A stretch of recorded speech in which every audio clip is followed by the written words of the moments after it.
Well, good morning, and welcome to the Morning Report. My name is Willie Lawson. The Morning Report is production of FightBackMedia.com, FightBackMedia.com, FightBackMedia.com, and FightBackMediaTV.com.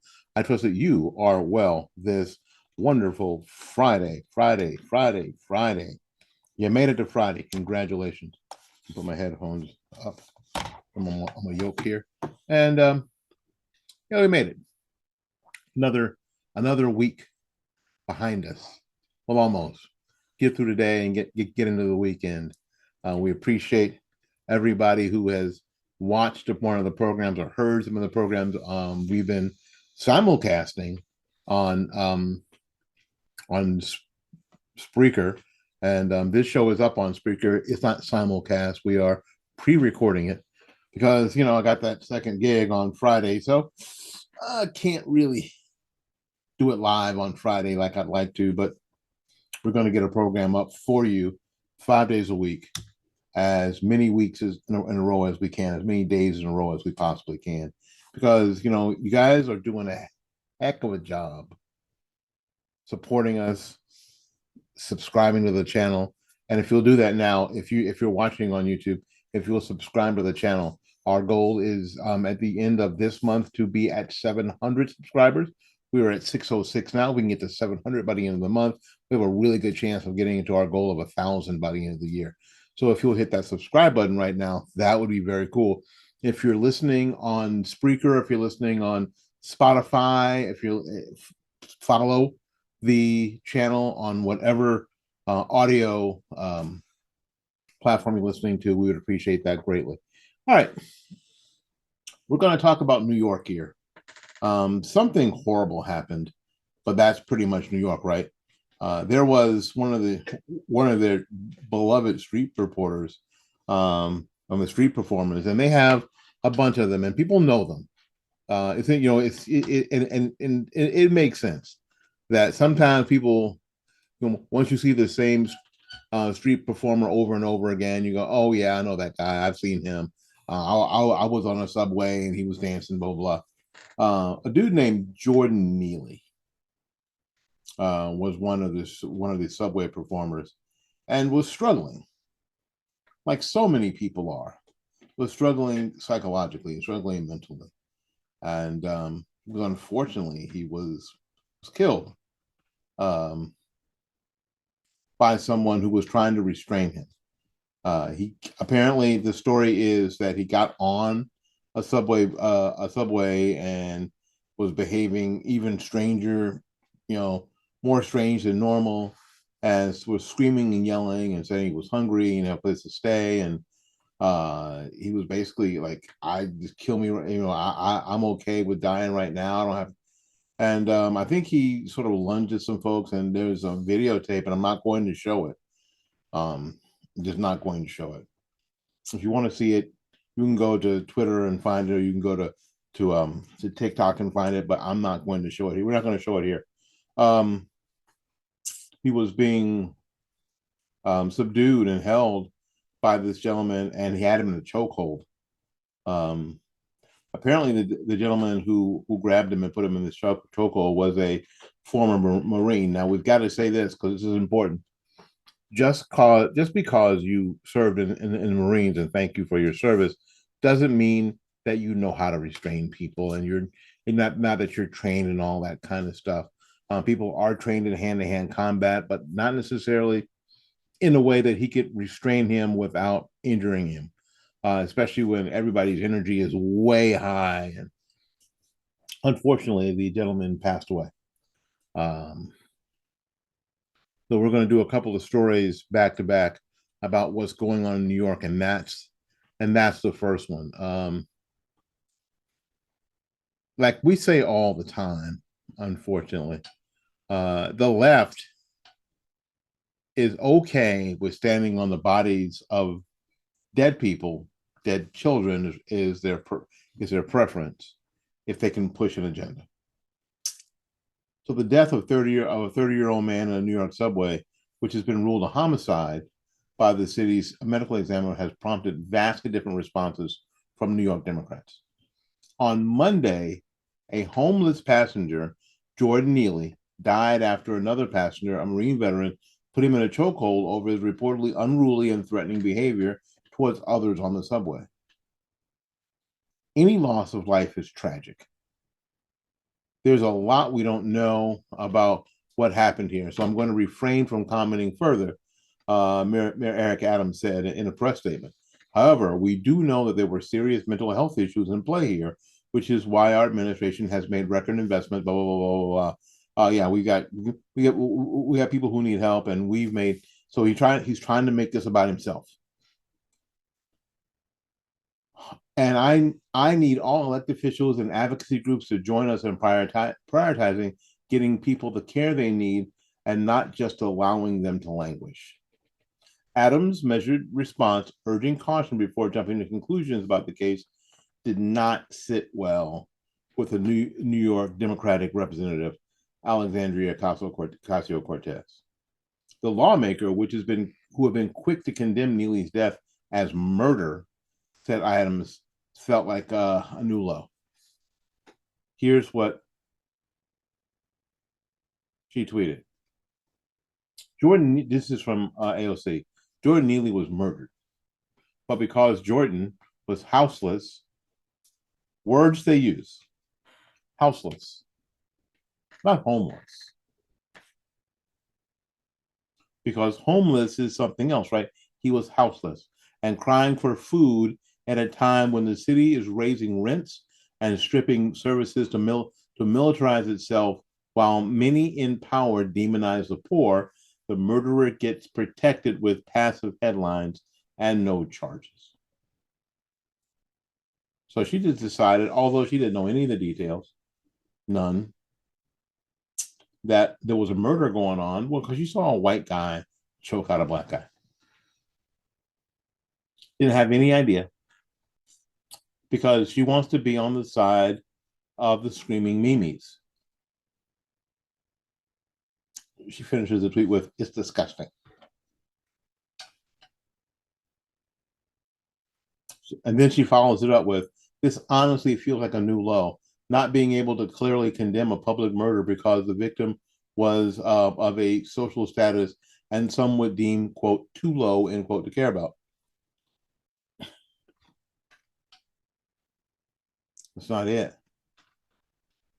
There are circumstances that matter surrounding this mess. It's horrible. It's horrific.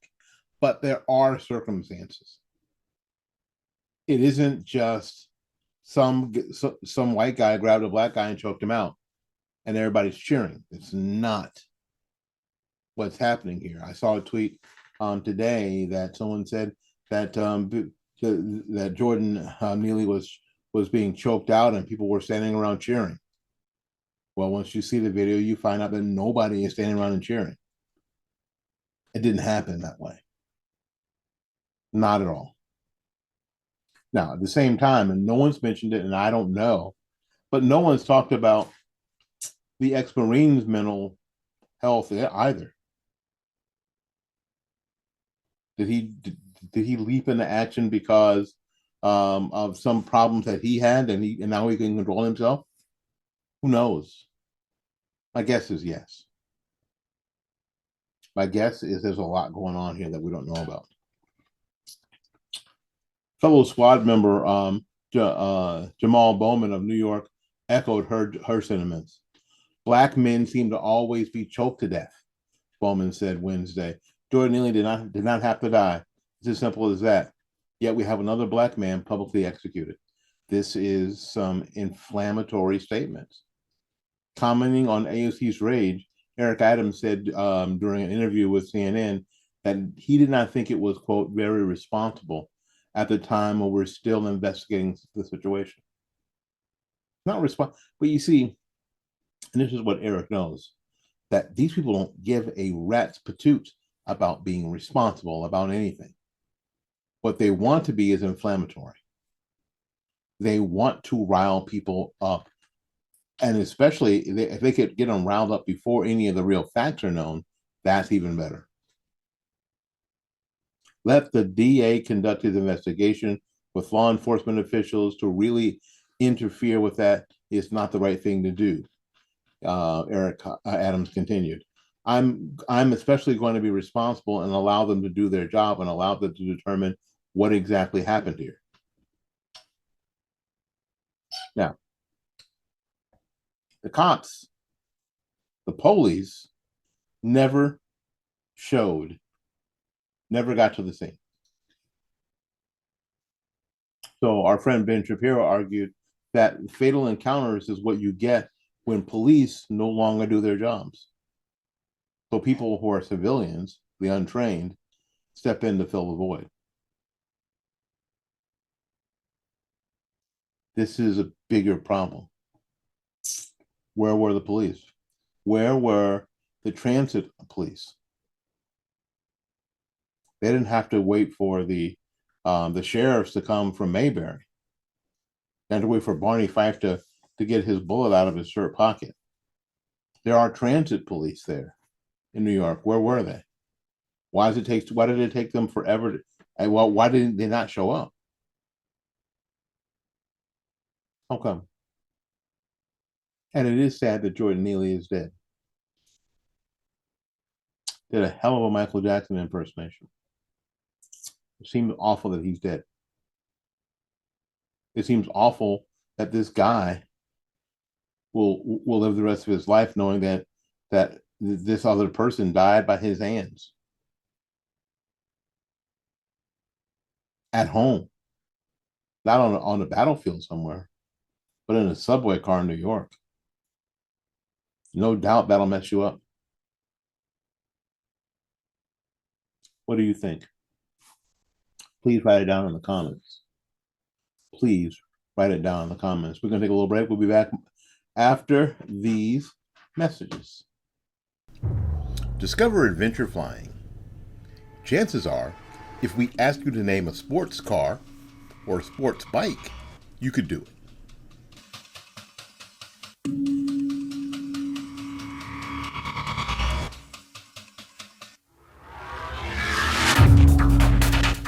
But what about a sport plane?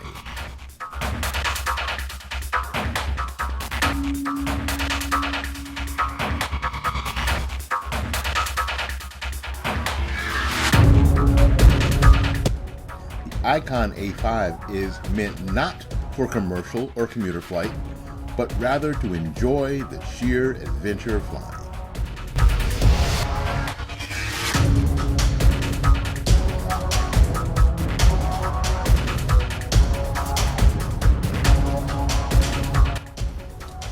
It turns flying from a mode of transportation to a sport. What flying was meant to be. So are you ready to start your A5 adventures? Owning an Icon A5 is as easy as flying. With a streamlined sales process, world-class customer service, and service and training partners across the country, purchasing and owning your A5 is a breeze. If you are interested in owning an A5, send your contact information to fightbackmedia@gmail.com. That's fightbackmedia@gmail.com.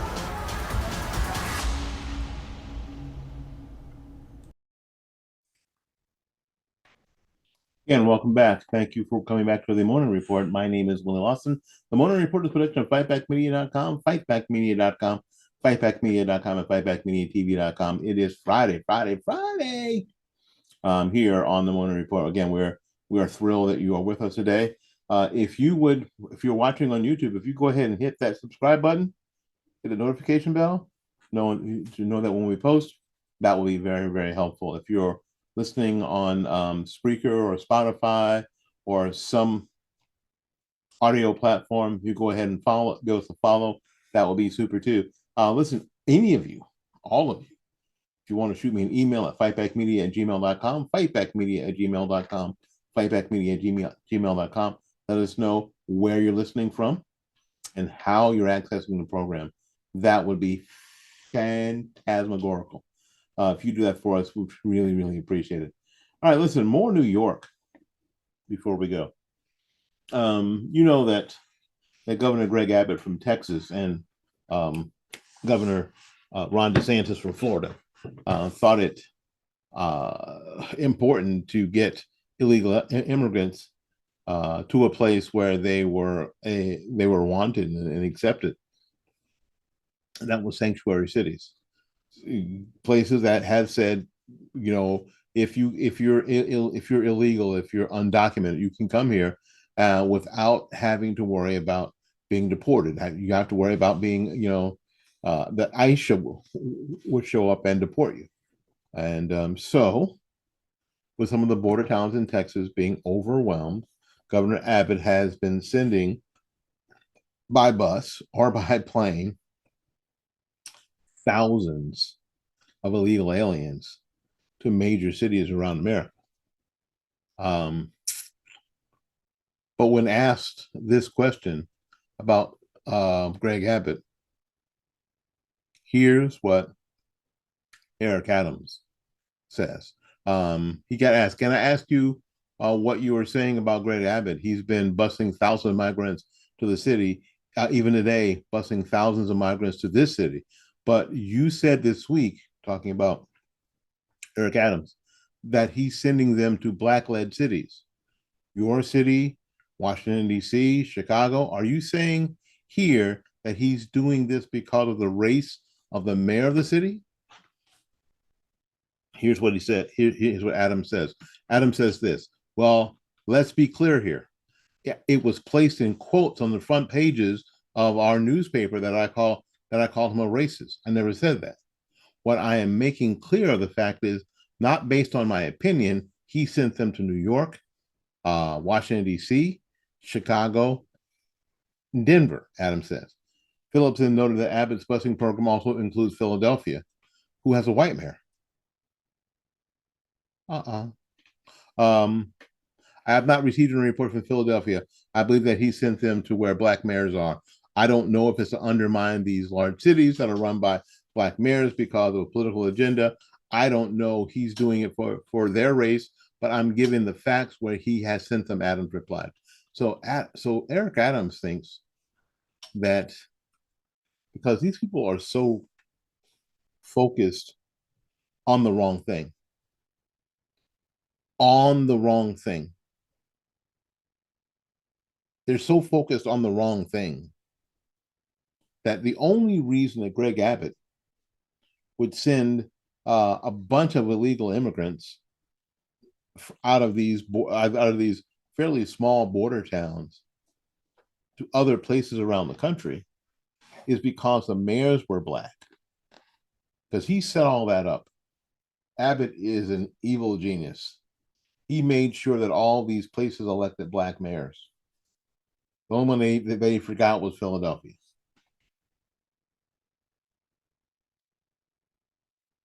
The Texas Division of Emergency Management tweeted, "The state of Texas loads the necessary amount of food, water, and PPE on the buses before they travel to New York City, Washington, D.C., transporting migrants who have been processed and released in small border communities by the federal government."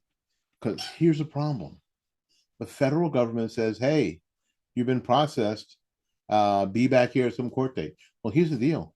These small towns, these little border towns can't hold all these folks. So the only place that makes sense for them to go, and this is the problem, are some of the biggest cities in America that hopefully have the resources, that have deemed themselves sanctuary cities. Uh-oh. Yes, it's great to be a sanctuary city if you don't actually have to do it. It's great to say you'll pay for dinner, knowing full well that you will never have to pay for dinner. It's great inviting people over to the house to stay as long as they want when you know that they're never going to do it. It's only a problem when it's time to pay for dinner and you're the only one, or invite people staying at your home when they're at the door with their suitcases. And this is what these cities are facing: New York, Chicago, Washington, D.C., Philadelphia, San Francisco, Denver. You've been saying, "Send us your poor, send us your illegal immigrants. If you come here, you don't have to worry about being deported." So what Greg Abbott's doing, hey, listen, we can't have all these people. These small border towns can't support all these people. So we're going to put them in a place that says they can. That's the deal. So the reason why the busing program has sent these migrants to these cities is due to the cities mentioned have declared themselves to be a sanctuary city. And it's the destination the migrants choose when they volunteer for the busing program. They want to go to New York because they have relatives there. They want to go to Chicago because they have relatives there. They want to go to Denver because they have relatives there. They want to go to Philadelphia because they have relatives there. They want to go to DC because they have relatives there. They want to come to Florida because they have relatives there. It is incredible that these folks will turn everything they possibly can into some race argument when it has zero to do with that. The problem is, don't declare yourself a sanctuary city if you're not willing to give sanctuary. Period. It's cruel. It's heartless. It's inhumane. When you declare yourself a sanctuary city and say, come on, but don't. What? It's terrible. And don't be mad when you have to, live up to what you say. Merrick Adams. That's what's going on. Again, happy Friday, everybody. Enjoy your weekend and go to church on Sunday. I appreciate you. And we got to get out of here. We got to get out of here, right?